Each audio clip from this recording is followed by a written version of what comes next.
नमस्कार दोस्तों, Atlas classes में आपका स्वागत है। तो हम पढ़ रहे थे भारत की स्थिति और विस्तार। आज का हमारा टॉपिक होगा भारत की स्थिति और विस्तार का ही अगला भाग, भारत की अंतर्राष्ट्रीय सीमा। इससे पहले हम पढ़ चुके हैं कि भारत का क्षेत्रफल कितना है, भारत की अक्षांशीय स्थिति क्या है, भारत की देशांतरीय स्थिति क्या है, भारत की स्थलीय सीमा की लंबाई कितनी है, जलीय सीमा की लंबाई कितनी है और भारत की कुल स्थलीय सीमा की लंबाई कितनी है, भारत की जलीय या स्थलीय सीमा पर कौन कौन से राज्य स्थित हैं और कितने राज्यों की सीमा कितने देशों के साथ लगती है, ये सब हम इससे पहले वाले क्लास में देख चुके हैं। और आज हम पढ़ रहे हैं भारत की अंतर्राष्ट्रीय सीमा के बारे में कि भारत की अंतर्राष्ट्रीय सीमा कौन से देश के साथ कितनी लंबी है और कौन से देश के साथ कौन कौन से राज्यों की सीमा लगती है। तो सबसे पहले हम देखते हैं कि भारत की अंतर्राष्ट्रीय सीमा कौन से देश के साथ कितने किलोमीटर लंबी लगती है और कौन से देश के साथ सबसे ज़्यादा अंतर्राष्ट्रीय सीमा लगती है और कौन से देश के साथ सबसे कम सीमा लगती है। तो सबसे ज़्यादा अंतर्राष्ट्रीय सीमा बांग्लादेश के साथ लगती है।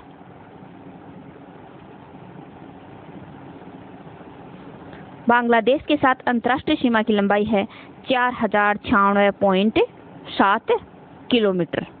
फिर आता है चीन। चीन के साथ हमारे देश की सीमा लगती है 3488 किलोमीटर। फिर आता है पाकिस्तान। पाकिस्तान के साथ अंतर्राष्ट्रीय सीमा की लंबाई है 3323 किलोमीटर। फिर नेपाल। नेपाल के साथ 1751 किलोमीटर।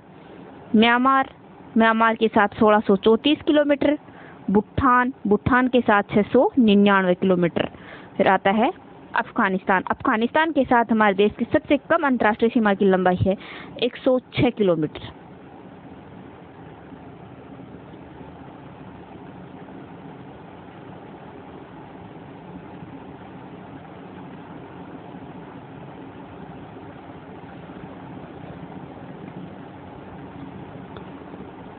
सबसे पहले हम देखते हैं कि भारत और पाकिस्तान की सीमा के बारे में कि भारत और पाकिस्तान की सीमा को किस नाम से जाना जाता है, भारत के कौन कौन से राज्य हैं जिनकी सीमा पाकिस्तान के साथ लगती है और कौन कौन से केंद्र शासित प्रदेश हैं जिनकी सीमा पाकिस्तान के साथ लगती है, और भारत और पाकिस्तान की सीमा के बीच में कौन कौन से मुद्दों को लेकर अब तक विवाद हुए हैं, उन सब के बारे में हम जानते हैं।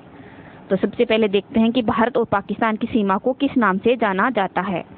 भारत और पाकिस्तान की सीमा को रेड क्लिफ सीमा रेखा के नाम से जानते हैं।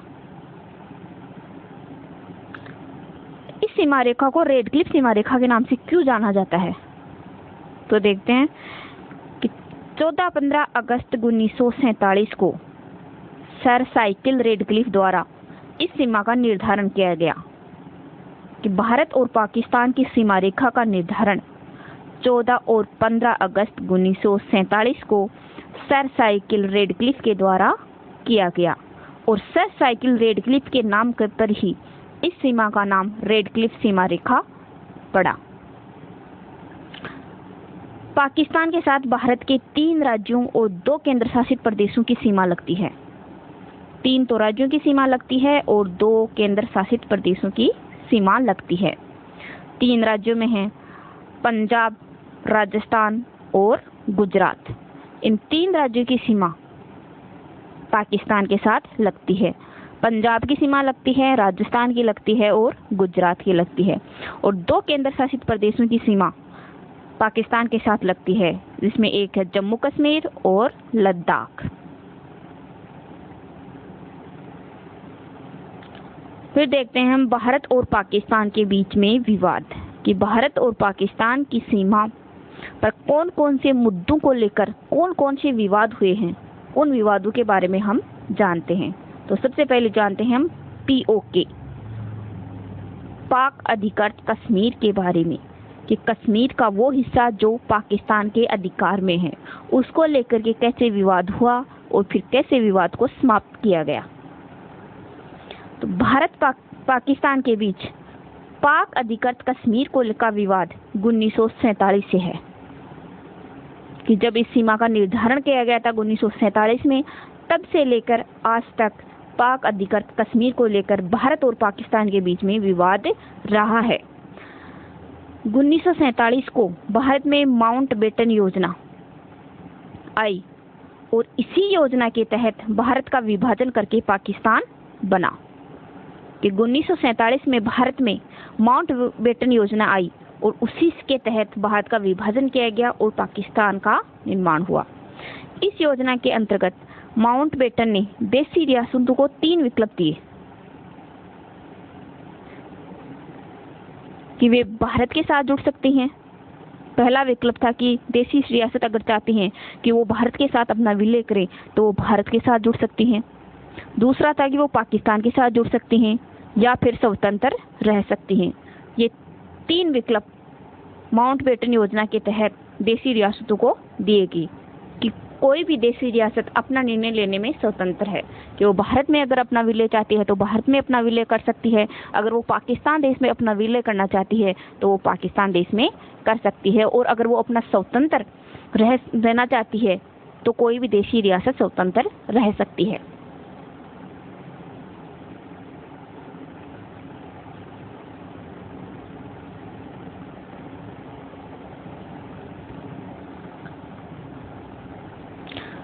स्वतंत्र रियासत के रूप में 3 रियासतें बनी।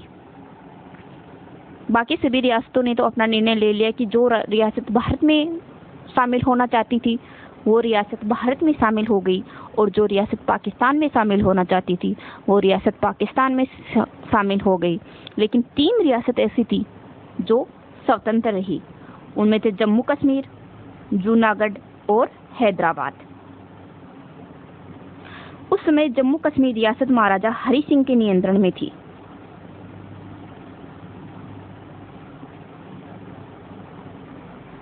जम्मू कश्मीर के महाराजा हरि सिंह थे। तो महाराजा हरि सिंह ने जम्मू कश्मीर रियासत का विलय भारत और पाकिस्तान में करने से मना कर दिया और जम्मू कश्मीर को एक स्वतंत्र रियासत बनी रही। कि महाराजा हरि सिंह चाहते थे कि वो अपना विलय ना तो भारत में करे और ना ही पाकिस्तान में करे, बल्कि जम्मू कश्मीर एक स्वतंत्र रियासत रहे। कुछ समय बाद पाकिस्तानी सेना ने स्थानीय कबीलाइयों के साथ मिलकर जम्मू कश्मीर पर कब्जा करना प्रारंभ कर दिया और जम्मू कश्मीर के गिलगिट, बाल्टिस्तान, मुजफ्फराबाद, उर्री और पुंछ जिलों पर पाकिस्तान ने अपना अधिकार कर लिया। कि जब महाराजा हरि सिंह ने जम्मू कश्मीर को एक स्वतंत्र रियासत के रूप में रखा तो पाकिस्तानी सेना ने स्थानीय कबीलाइयों के साथ मिलकर जम्मू कश्मीर पर आक्रमण कर दिया और जम्मू कश्मीर के कुछ स्थानों पर अपना अधिकार कर लिया। तब महाराजा हरि सिंह की सेना पाकिस्तानी सेना को हराने के लिए काबिल नहीं थी और जम्मू कश्मीर को बचाने के लिए महाराजा हरि सिंह ने भारत के साथ विलय कर लिया और भारत ने अपनी वायुसेना भेज दी। सेना ने जैसे ही कार्रवाई शुरू की, भारत ने युद्ध बंदी की घोषणा कर दी और भारत संयुक्त राष्ट्र संघ की शरण में चला गया। तब से लेकर आज तक यह विवाद है कि अगर उस समय भारत ने वायुसेना तो भेजी लेकिन युद्ध नहीं हुआ, उससे पहले ही युद्ध बंदी की घोषणा कर दी और भारत संयुक्त राष्ट्र संघ की शरण में चला गया। अगर उस वक्त भारत युद्ध बंदी की घोषणा ना करता और जम्मू कश्मीर के उन जिलों पर अपना अधिकार फिर से कर लेता तो ये पाक अधिकृत कश्मीर का जो विवाद है वो आज तक नहीं रहता। लेकिन उस समय भारत संयुक्त राष्ट्र संघ की शरण में चला गया और युद्ध बंदी की घोषणा कर दी, जिसके कारण जम्मू कश्मीर का जो कुछ क्षेत्र था, कुछ जिले थे, वो पाकिस्तान के अधिकार में रह गई। तब से लेकर आज तक वो क्षेत्र पाकिस्तान के अधिकार क्षेत्र में ही है, जिसे हम POK पाक अधिकृत कश्मीर के नाम से जानते हैं, जिसको लेकर बार बार युद्ध होते रहते हैं।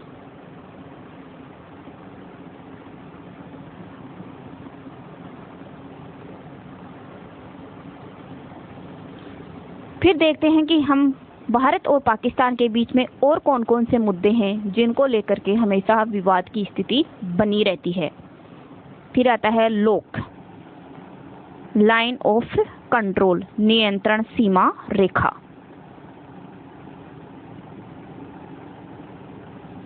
भारत को पाक अधिकृत कश्मीर से अलग करने वाली सीमा नियंत्रण सीमा रेखा कहलाती है। कि जम्मू कश्मीर का वो क्षेत्र जो पाकिस्तान के अधिकार में है, उस क्षेत्र को और भारत से अलग करने वाली सीमा रेखा को नियंत्रण सीमा रेखा के नाम से जाना जाता है। 1972 से पहले इसे युद्ध बंदी सीमा कहा जाता था, लेकिन 1972 में शिमला समझौता के बाद इसे अंतर्राष्ट्रीय सीमा घोषित कर दिया गया और पाक अधिकृत कश्मीर हमेशा के लिए एक विवादित क्षेत्र बनकर रह गया। फिर देखते हैं हम सियाचिन हिमनद विवाद, कि सियाचिन हिमनद को लेकर के क्या विवाद हुआ था। सियाचिन काराकोरम पर्वत श्रृंखला पर स्थित सियाचिन हिमनद भारत का सबसे बड़ा हिमनद है। सियाचिन हिमनद भारत के काराकोरम पर्वत श्रृंखला पर स्थित है, जो कि भारत का सबसे बड़ा हिमनद है। सियाचिन हिमनद पर 1984 में 1984 में पाकिस्तान द्वारा कब्जा किया जाने से ऑपरेशन मेघदूत की शुरुआत की गई, जिसके तहत सियाचिन पर पुनः नियंत्रण किया गया। कि 1984 में पाकिस्तान ने सियाचिन हिमनद पर अपना नियंत्रण कर लिया। तब भारत ने ऑपरेशन मेघदूत की शुरुआत की और ऑपरेशन मेघदूत के तहत सियाचिन हिमनद पर पुनः अपना नियंत्रण कर लिया। उसके बाद यह विवाद समाप्त हो गया। फिर देखते हैं हम सरक्रिक विवाद, कि सरक्रिक विवाद कौन से मुद्दे को लेकर हुआ। सरक्रिक विवाद भारत और पाकिस्तान के मध्य हुआ। यह विवाद विभाजन पूर्व सिंधु और बॉम्बे प्रांत के बंटवारे को लेकर था। कि भारत और पाकिस्तान के बंटवारे से पूर्व भी सिंधु और बॉम्बे प्रांत के बंटवारे को लेकर सरक्रिक विवाद था। तो इन दोनों प्रांतों को 24वीं समानांतर रेखा अलग करती थी।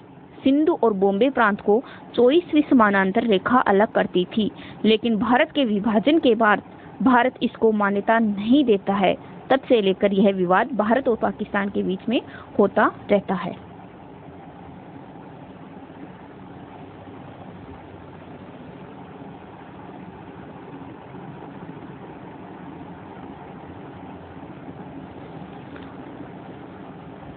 सिंधु नदी जल विवाद। सिंधु नदी के जल को लेकर भारत और पाकिस्तान के मध्य विवाद होता रहता था। तो फिर इस विवाद को कैसे समाप्त किया गया, उसके लिए हम देखते हैं कि सिंधु नदी जल विवाद भारत तथा पाकिस्तान के बीच सिंधु और उसकी सहायक नदियों के जल के बंटवारे को लेकर था। ये सिंधु नदी जल विवाद भारत और पाकिस्तान के बीच सिंधु और उसकी सहायक नदियों के जल के बंटवारे को लेकर था। इस विवाद को सुलझाने के लिए विश्व बैंक और नॉर्वे के पूर्व राष्ट्रपति रेमंड द्वारा मध्यस्थता की गई। कि भारत और पाकिस्तान के मध्य सिंधु और उसकी सहायक नदियों के जल के बंटवारे को लेकर जो विवाद था, उस विवाद को सुलझाने के लिए विश्व बैंक और नॉर्वे के पूर्व राष्ट्रपति रेमंड द्वारा मध्यस्थता की गई। 1960 में सिंधु जल समझौता हुआ, जिस पर भारत की ओर से नेहरू जी और पाकिस्तान की ओर से जनरल आयूब खान ने हस्ताक्षर किए। सिंधु जल समझौता 1960 में हुआ। इस समझौते के नियंत्रण में निम्नलिखित प्रावधान किए गए कि कौन सी नदी का जल पाकिस्तान में जाएगा और कौन सी नदी का कितना प्रतिशत जल भारत में रोका जाएगा।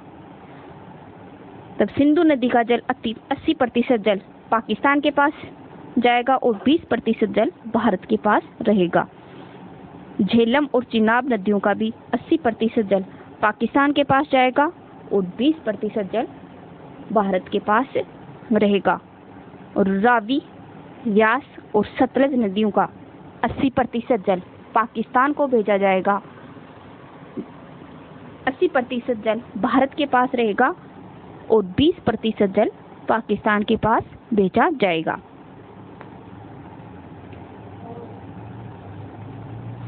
भारत और पाकिस्तान के मध्य विवादित नदी जल परियोजना।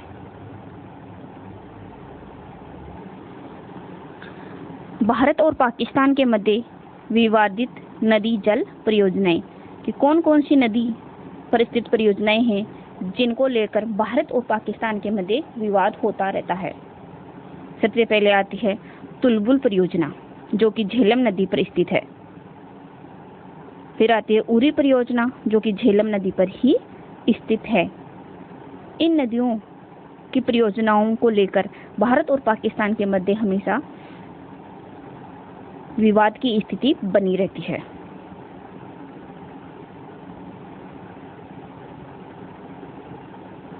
फिर आती है किशनगंगा परियोजना।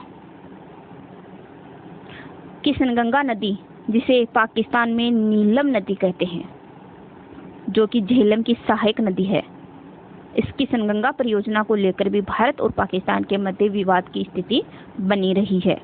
फिर आती है दुलहस्ती परियोजना, जो कि चिनाब नदी पर स्थित है। दुलहस्ती परियोजना को लेकर भी भारत और पाकिस्तान के मध्य विवादित स्थिति बनी रहती है। सलल परियोजना, जो चिनाब नदी पर स्थित है। निमोब जागो परियोजना, जो कि सिंधु नदी पर स्थित है। इन सभी परियोजनाओं को लेकर भारत और पाकिस्तान के मध्य हमेशा विवाद की स्थिति बनी रहती है।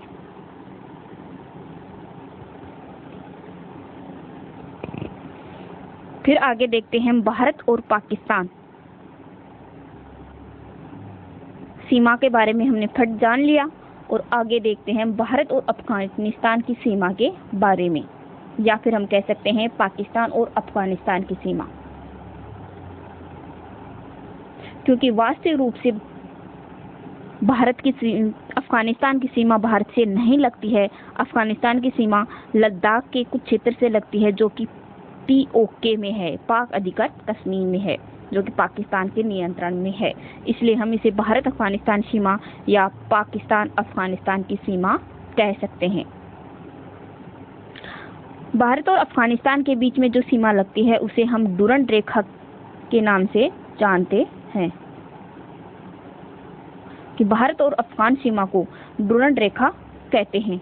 1986 में सर मोर्टिमर डुरंड द्वारा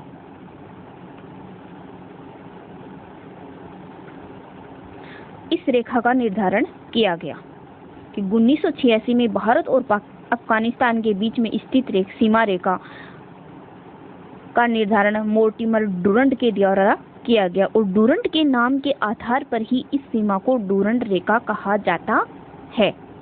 वास्तविक रूप से भारत की सीमा अफगानिस्तान से नहीं लगती है, इसकी सीमा लद्दाख से लगती है, जो कि पाकिस्तान के अधिकार में है। अफगानिस्तान ने 19 अगस्त 2019 को अपनी आज़ादी की 100वीं वर्षगांठ मनाई थी। भारत और अफगानिस्तान की सीमा को लेकर ऐसा कोई विवाद नहीं है भारत और अफगानिस्तान के बीच में। फिर देखते हैं हम भारत और चीन सीमा को लेकर के विवाद, कि भारत और अफगानिस्तान के बीच में कितनी लंबी किलोमीटर सीमा लगती है, और भारत और चीन की सीमा पर कौन कौन से विवादित स्थान हैं। भारत और चीन के बीच अंतर्राष्ट्रीय सीमा को मैक-मोहन सीमा कहते हैं, क्योंकि इस सीमा का निर्धारण 1914 में सर हेनरी मैक-मोहन द्वारा किया गया, कि भारत और चीन की सीमा का निर्धारण 1914 में सर हेनरी मैक-मोहन द्वारा किया गया था, और सर हेनरी मैक-मोहन के नाम पर ही इस सीमा को मैक-मोहन सीमा कहा जाता है।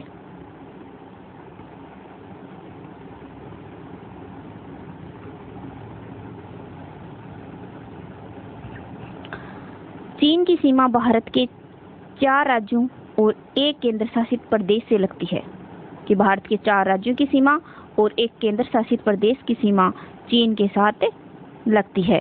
4 राज्यों में है हिमाचल प्रदेश, उत्तराखंड, सिक्किम जिसकी सीमा सबसे कम लगती है, और अरुणाचल प्रदेश जिसकी सीमा सबसे ज्यादा लगती है।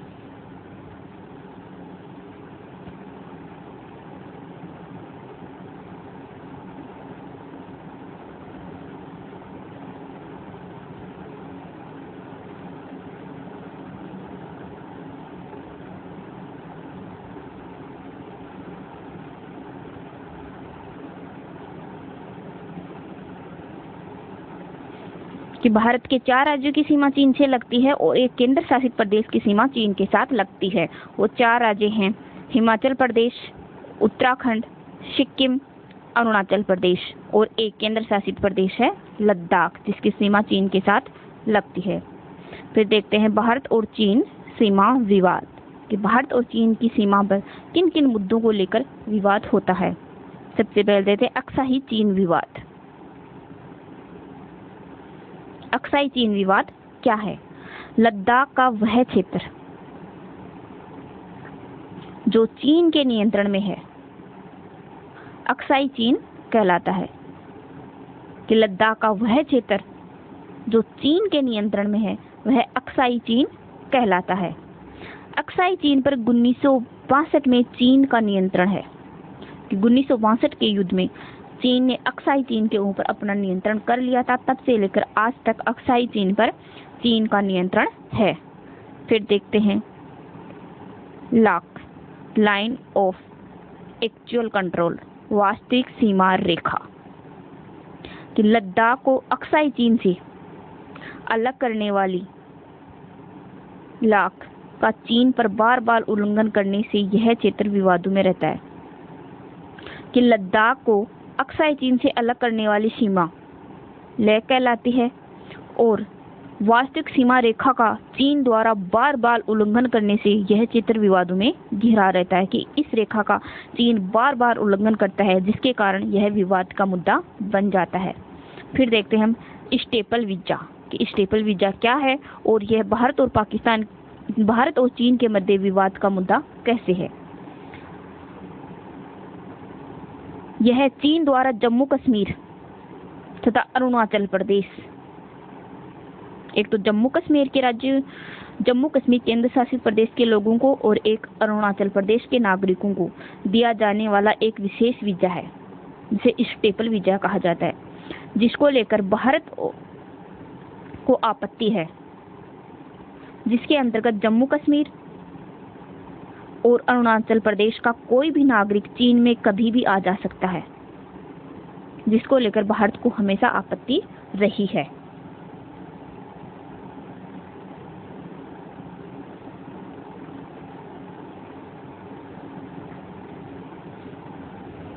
फिर देखते हैं हम डोकलाम विवाद। कि डोकलाम विवाद क्या है और यह भारत और चीन के मध्य विवाद का मुद्दा कैसे रहा है। डोकलाम भारत, चीन और भूटान की सीमा पर स्थित एक त्रिसंघीय क्षेत्र है। कि डोकलाम भारत, चीन और भूटान की सीमा पर स्थित एक त्रिसंघीय क्षेत्र है।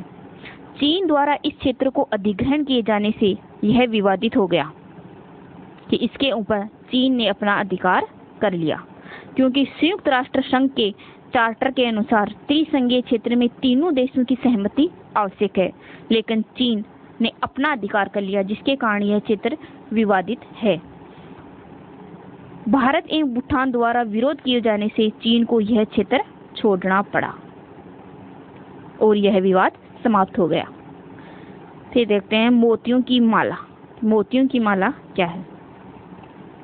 इस नीति के तहत चीन हिंद महासागर में बंदरगाह तथा हवाई अड्डे विकसित कर रहा है। कि चीन हिंद महासागर में बंदरगाह और हवाई अड्डों का विकास कर रहा है, जिसे हम मोतियों की माला के नाम से जानते हैं। जैसे कि पाकिस्तान में चीन ने गवादर बंदरगाह का निर्माण किया है, श्रीलंका में हम्बनटोडा बंदरगाह का निर्माण किया है, म्यांमार में का कोको द्वीप अब चीन के नियंत्रण में है, बांग्लादेश का चिटगोंग बंदरगाह अब चीन के अधिकार में है। तो चीन की योजना है कि भारत के 3 ओर हिंद महासागर स्थित है और चीन द्वारा हिंद महासागर में यहाँ पर बंदरगाह और हवाई अड्डों का विकास कर रहा है। जैसे पाकिस्तान में कर लिया, श्रीलंका में हम्बनटोडा बंदरगाह का निर्माण कर लिया, म्यांमार के कोको द्वीप पर अपना नियंत्रण कर लिया, बांग्लादेश का चिटगोंग बंदरगाह पर अपना नियंत्रण कर लिया। उसे आने वाले क्षेत्र में यह भारत के तीनों ओर ऐसे माला की तरह कब्जे में ले रहा है। तो ये भारत के लिए एक बहुत ही खतरनाक स्थिति है।